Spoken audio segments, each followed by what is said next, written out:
सूचना केवल हमारे विचार हैं, वित्तीय सलाह नहीं। निर्णय लेने से पहले खुद शोध करें। किसी भी लाभ या हानि के लिए हम उत्तरदायी नहीं हैं। आज हम देख रहे हैं वैभव ग्लोबल लिमिटेड के 2025-26 Q1 की standalone financial performance. Starting with the sales, पिछले क्वार्टर से सेल्स में -17% का डिक्रीज हुआ है, मगर कंपनी ने पिछले साल के मुकाबले मार्जिनल सेल्स डिक्लाइन रिपोर्ट किया, around -4%। Expenses -19% quarter on quarter decrease हो गए हैं, जो साल भर के 1% के राइज के साथ अलाइन करता है। एक्सपेंसेस में डिक्रीज अच्छा है, लेकिन सेल्स में डिक्रीज निराशा की बात है। ऑपरेटिंग प्रॉफिट, जो पिछले साल के कंपैरिजन में -58.5% डाउन हुआ है, क्वार्टर ऑन क्वार्टर अराउंड लगभग दोगुना इंक्रीज हुआ है। Operating profit margin (OPM) annual basis पे -4.5% से डिक्रीज हुआ है और पिछले क्वार्टर के कंपैरिजन में 2.5% से इंक्रीज हुआ है। एक्सेप्शनल आइटम्स को ऐड करके अदर इनकम पिछले क्वार्टर के कंपैरिजन में -88.5% गिर गई, बावजूद इसके ईयरली ग्रोथ 111% हुई है। इंटरेस्ट एक्सपेंसेस पिछले क्वार्टर से -3.5% डाउन हुआ, लेकिन ईयर ओवर ईयर इंक्रीज 34% हुआ है। डिप्रिशिएशन कॉस्ट में 8% का क्लाइम देखने को मिला और ईयरली बेसिस पे -1% का डिक्रीज देखा गया। Profit before tax annually -18% decrease हुआ, लेकिन प्रोसीडिंग क्वार्टर से -87% डिक्रीज हुआ है। इस साल कंपनी ने 16% टैक्स पे किया और क्वार्टरली कंपनी ने 15% टैक्स पे किया है। नेट प्रॉफिट ने ईयर ऑन ईयर -17% का डिक्लाइन दिखाया, लेकिन लास्ट क्वार्टर से -89% का कंट्रैक्शन हुआ है। इस क्वार्टर के दौरान कंपनी का परफॉर्मेंस इतना अच्छा नहीं रहा।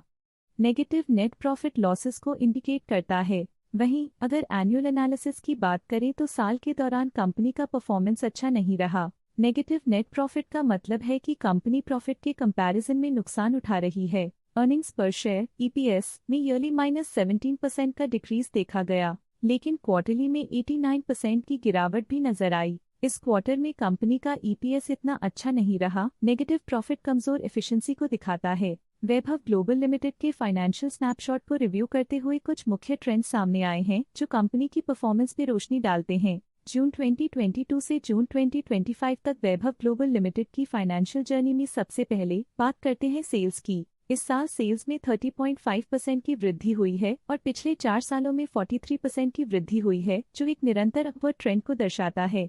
2 साल पहले के टेम्पररी डिप के बाद सेल्स में वृद्धि ने फिर से रफ्तार पकड़ी है, जो बाजार की साइक्लिकल नेचर को उभारती है। अब बात करते हैं एक्सपेंसेस की। इस साल एक्सपेंसेस 31% बढ़े हैं और 4 सालों में 43% का इजाफा हुआ है। इस साल हालांकि एक्सपेंसेस सेल्स से थोड़ा ज्यादा बढ़े हैं, मगर ग्रोथ रेट्स का करीब होना स्टेडी ऑपरेशनल कॉस्ट को दर्शाता है। ऑपरेटिंग प्रॉफिट का सफर स्टेडली ऊपर चढ़ रहा है। इस साल 23% की बढ़ोतरी के साथ और पिछले 4 सालों में 38.5% का नोटिसेबल राइज हुआ है। एक टेम्पररी गिरावट के बाद ऑपरेटिंग प्रॉफिट ने लगातार दूसरे साल वृद्धि को बनाए रखा है, जो बिजनेस ऑपरेशंस में साइक्लिकल अपटर्न को दर्शाता है। नेट प्रॉफिट का सफर ऊपर की ओर चल पड़ा है। इस साल लगभग 2.5 गुना की चढ़ाई के साथ पिछले 4 सालों में 46% की शानदार वृद्धि हुई है। लगातार 2 सालों तक प्रॉफिट में कमी के बाद इस साल नेट प्रॉफिट में हुए इजाफ ने एक टर्नअराउंड का संकेत दिया है, जो स्ट्रेटेजिक रियलाइनमेंट्स का असर हो सकता है। इस साल EPS में 83% की वृद्धि हुई, हालांकि पिछले 4 सालों में -23% की गिरावट देखी गई है।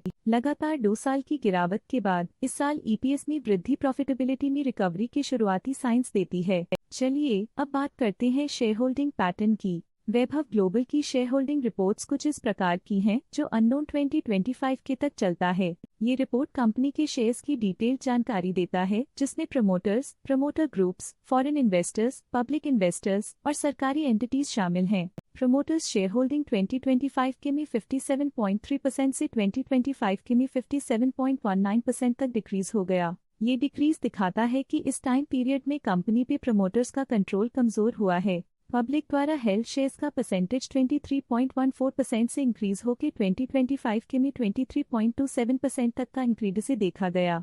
ये चेंजेस स्टेट है कि पब्लिक की इन्वेस्टमेंट कंपनी में क्वार्टर टू क्वार्टर इंक्रीज हुई है। जब कंपनी के शेयर्स का अधिकतम हिस्सा प्रमोटर्स, FII, DII या गवर्नमेंट के पास होता है, तब ये माना जाता है कि कंपनी मजबूत हाथों में है, जो स्थिरता और मजबूत समर्थन को दर्शाता है और इस मार्केट की स्थिरता बनी रहती है। DII डोमेस्टिक इंस्टीट्यूशनल इन्वेस्टर्स ने अपना शेयर होल्डिंग 2025 में 0.85% से 2025 में 0.91% तक इंक्रीज किया। ये बताता है कि डोमेस्टिक इंस्टीट्यूशंस ने कंपनी में अपना इंटरेस्ट 0.06% तक इंक्रीज किया है। फॉरेन इंस्टीट्यूशनल इन्वेस्टर्स की शेयर होल्डिंग में थोड़ा डिक्रीज आया 2025 के से 2025 के में, जो दिखाता है कि फॉरेन इंस्टीट्यूशंस ने अपने स्टेक को क्वार्टर टू क्वार्टर -0.07 से डिक्रीज किया है, जिसे पता चलता है कि उन्होंने अपनी इन्वेस्टमेंट्स को पुल बैक किया है। ये था कंपनी का करंट शेयर होल्डिंग पैटर्न। आज के लिए फाइनेंशियल सेक्टर में इतना ही। देखने के लिए धन्यवाद। स्टॉक लेटेस्ट न्यूज अपडेट के लिए चैनल को सब्सक्राइब करें और वीडियो को लाइक एंड शेयर करें।